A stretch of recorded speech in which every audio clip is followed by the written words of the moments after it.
Hello everyone, welcome back to another video. Today I will show you how to make hyperlink on Telegram.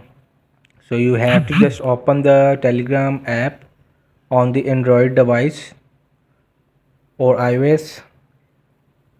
So when it's open, you have to open the randomly chat and you have to type for so you have to paste it how to make hyperlink on Telegram. So you have to just hold it and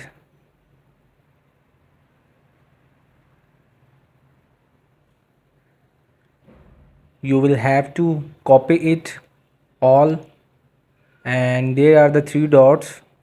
You have to click and you have to scroll down to create link. So just you have simply create the link and give the title of this. So it will be converted in hyperlink, so it will be open when you someone sends. This is how to create hyperlink. Hope this video helped you. Please don't forget to like and subscribe and get notified for more videos.